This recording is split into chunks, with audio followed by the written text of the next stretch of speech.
सभी साथियों के माध्यम से हिमाचल प्रदेश सचिवालय सेवा कर्मचारी संगठन के जो चुनाव होने हैं उनकी तारीख की घोषणा की जाएगी।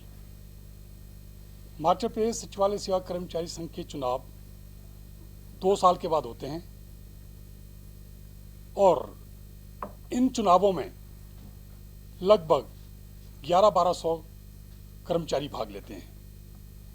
सचिवालय कर्मचारी के साथ साथ इसमें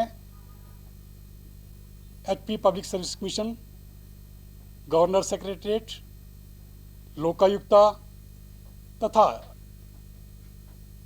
स्टेट ऑफिस के कर्मचारी भी भाग लेते हैं। ये जो 2 साल का कार्यकाल रहा, ये बहुत ही चुनौतीपूर्ण भी था। इसके बड़े खट्टे और मीठे अनुभव हैं जो मैं आपसे साझा करूंगा। जैसा कि आप जानते हैं कि पूरे प्रदेश में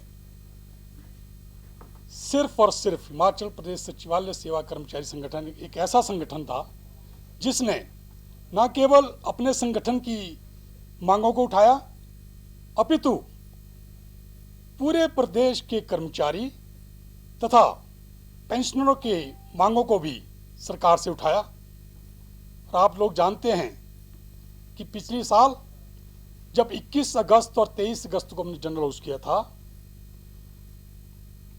उसमें पूरे प्रदेश के कर्मचारी और पेंशनरों को हम 650 करोड़ के वित्तीय लाभ दिलवाने में कामयाब हुए थे। हमने जो शेड्यूल निर्धारित किया है वो ये है कि 31 दिसंबर तक जो है मेंबरशिप होगी। उसमें कुछ नए मेंबर भी होंगे क्योंकि कुछ नए सदस्य भी हमारे सचिवालय में आ चुके हैं। और नॉमिनेशन की जो डेट है वो 1 जनवरी से 5 जनवरी 2026 रखी गई है। 6 जनवरी को जो स्क्रूटनी होगी डॉक्यूमेंट्स की, जो नॉमिनेशन है उनकी जो स्क्रूटनी होगी, और 7 जनवरी को जो है नाम वापस लिए जा सकेंगे। और 8 तारीख से जो है चुनाव की प्रक्रिया आरंभ हो जाएगी, जिसमें 15 जनवरी को सुबह 10:30 से और शाम को 5 बजे तक चुनाव करवाए जाएंगे। और 5:30 से लेकर चुनाव उसके बाद जो है मतगणना की जाएगी और चुनाव की घोषणा की जाएगी। जो चुने हुए प्रतिनिधियों का अनाउंसमेंट होगी। इस चुनाव की प्रक्रिया को पूरा करने के लिए हमने श्री संत राज पोहाटा जी हैं डिप्टी सेक्रेटरी पर्सनल, उनको जो है चीफ रिटर्निंग अफसर लगाया गया है। और श्री कपिल मोहन जी हैं अंडर सेक्रेटरी एसएडी, उनको जो है असिस्टेंट रिटर्निंग अफसर लगाया गया है। तो जो चुनाव की जो प्रक्रिया है ये चीफ रिटर्निंग अफसर और असिस्टेंट रिटर्निंग अफसर इसको पूरा करेंगे। यही इसके लिए स्टाफ निर्धारित करेंगे, यही इसके लिए टीम निर्धारित करेंगे। तो यही हमारी चुनाव की प्रक्रिया है। और 15 तारीख को जो है नई कार्यकारिणी का गठन हो जाएगा। तो मैं सभी अपने जो कर्मचारी साथी हैं जिन्होंने हमें चुना, उनका हम धन्यवाद करना चाहेंगे। जिन्होंने हमारे बीच में जिस तरह से आंदोलन भी हुआ उसमें बढ़ चढ़ कर उन्होंने हमारा साथ भी दिया और उसमें हमें कहीं हद तक सफलता भी मिली। बहुत सारे मुद्दे हमारे सफल हुए, कुछ नहीं हो पाए।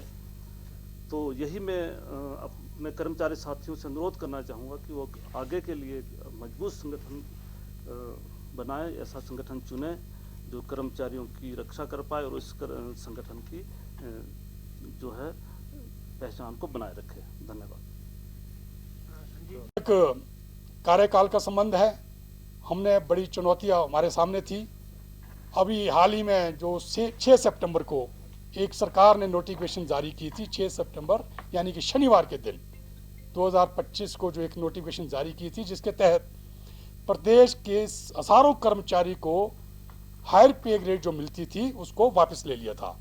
लेकिन हमने 7 को संडे होने के बावजूद 8 तारीख को इसके लिए माननीय मुख्यमंत्री से मिले, लोगों की भावनाओं को उन तक पहुंचाया और तो और बार हमने गेट मीटिंग की और 8 ही तारीख को हमने इस नोटिफिकेशन को विदहेल्ड कर दिया था। तत्पश्चात ये नोटिफिकेशन जो है फिर कैबिनेट में जानी थी, कैबिनेट में भी ये नोटिफिकेशन विड्रॉल हुई है। इसी तरह और भी बहुत सारी चुनौतियां थी, सचिवालय की नहीं, पूरे प्रदेश के कर्मचारियों पेंशनों की, जिनको हमने बखूबी प्रदेश की सरकार से उठाया और काफ़ी हद तक हमें इसमें सफलता में मिली है। अब इन्हीं एक बार फिर से मैं पूरे सचिवालय कर्मचारी संगठन के जितने भी सदस्य हैं, 1100-1200 सदस्य, इनका एक बार फिर से दिल की गहराइयों से इनका मैं अनेक अनेक धन्यवाद करता हूं।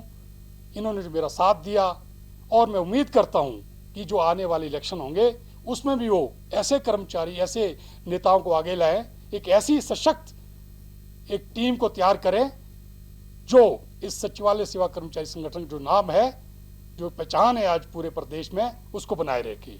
और फिक्र हमेशा मेरे साथ रहता है। भूषण ज्वेलर्स, अनमोल रिश्तों के लिए।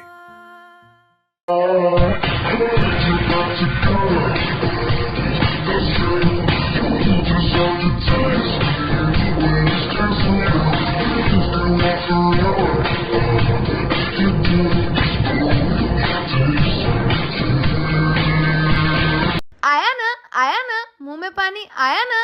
आपने मोमोज तो बहुत खाए होंगे, लेकिन वाह मोमोज के मोमोज नहीं खाए तो क्या ही खाया। टेस्ट की बात करूं तो जब मैं वीडियो बना रही थी ना, तो मुंह में इतना पानी आ रहा था कि जल्दी से मोमोज मिले और मैं खाऊं। वाह मोमोज।